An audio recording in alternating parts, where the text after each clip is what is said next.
Magandang hapon po. Kami po pala ang inyong taga-panayam.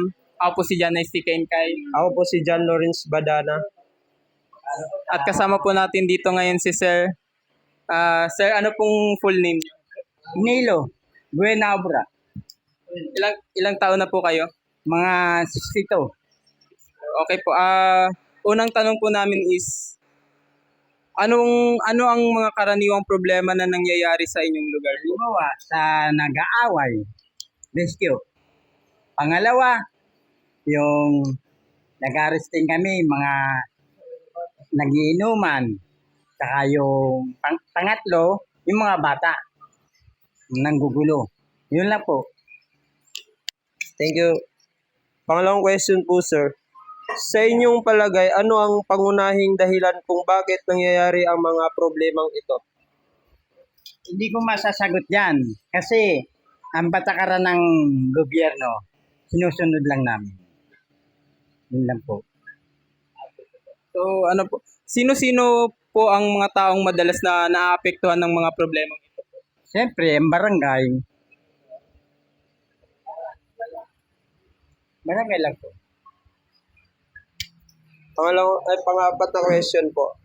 Ano ang mga ginagawa ng iyong tanggapan upang maiwasan o mabawasan ang mga problemang ito, sir?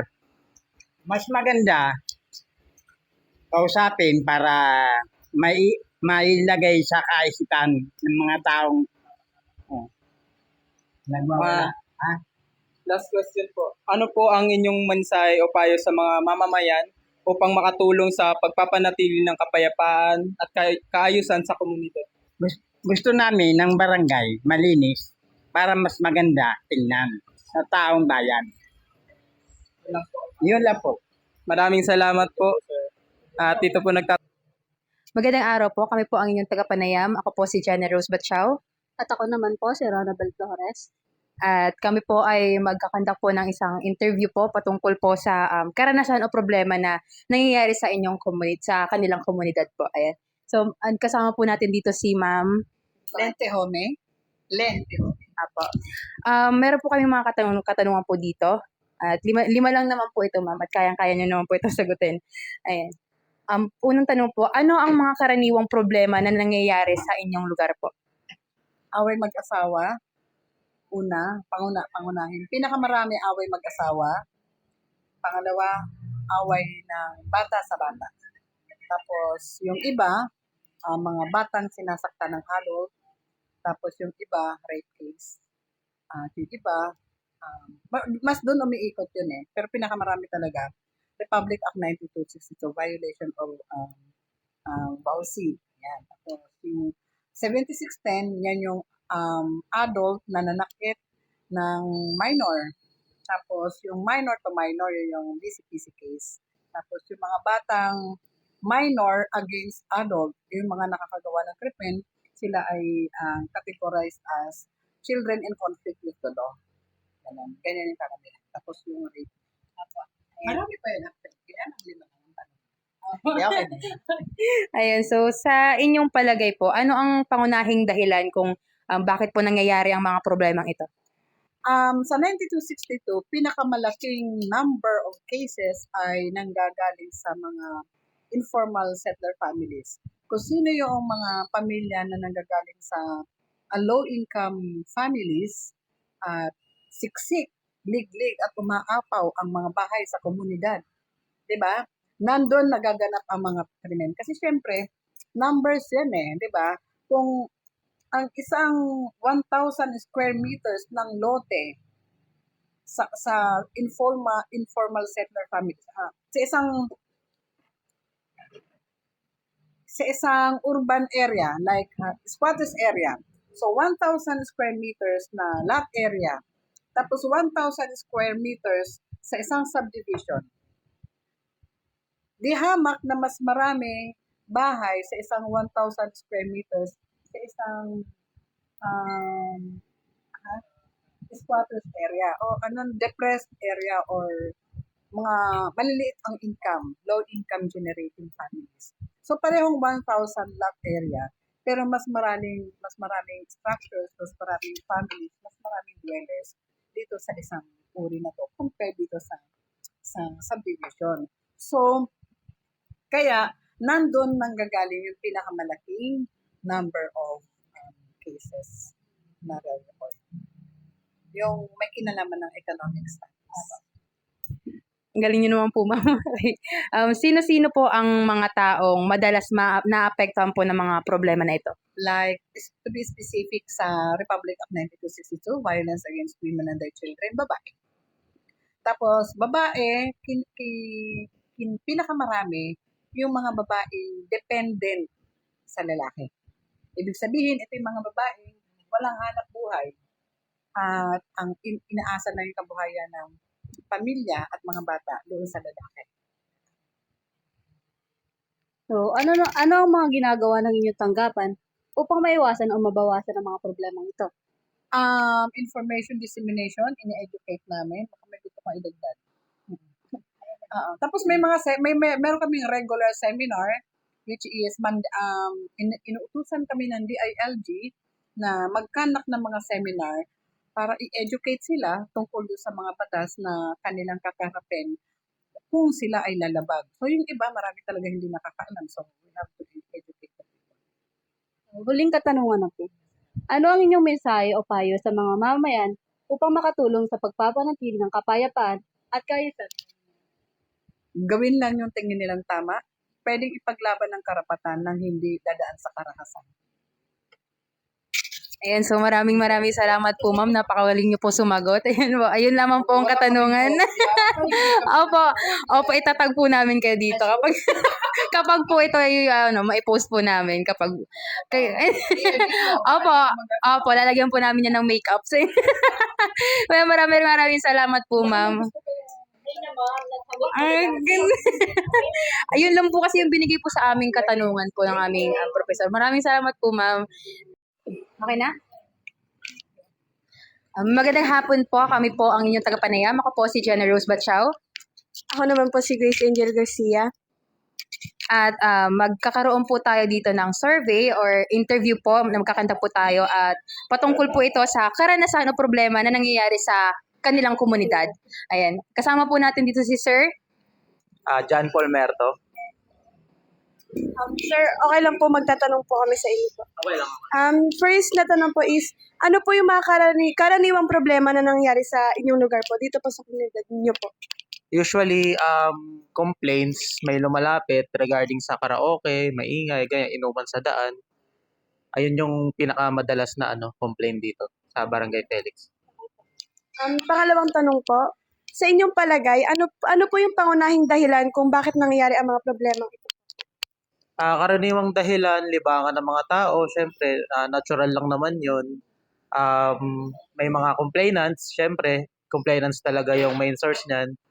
Tsaka sa dami rin ng tao, yung volume ng population dito sa Felix. Pangatlong tanong naman po, sino-sino po ang mga taong madalas na apektuhan ng mga problema na ito? Naapektuhan usually yung mga nagtatrabaho, mga call centers, ganyan. Yung iba maaga nagiinom. So, yung mga complainant natin, natutulog sila ng umaga. At saka yung mga student rin natin, yung mga maaga yung pasok, tapos may mga nagkakaraoke ng gabi.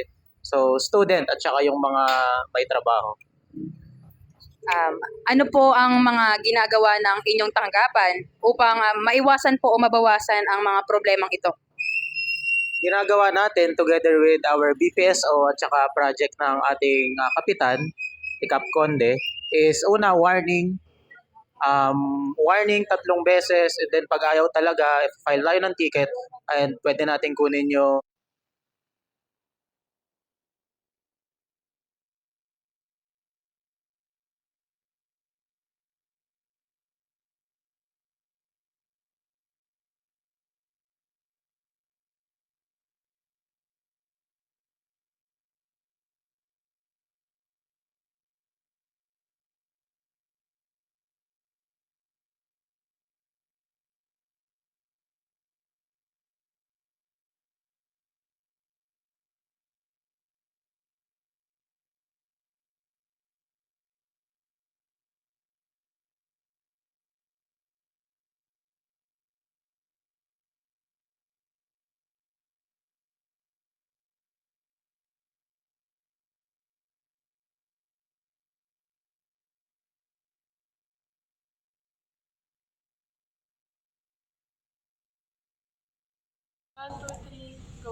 Magandang hapon po. Kami po ang iyong taga-Panayam. Ako po si Jenna Rose Batchao. At ako naman po si Chelsea Belen. At kasama po natin si Sir. Ano po pangalan nila, Sir?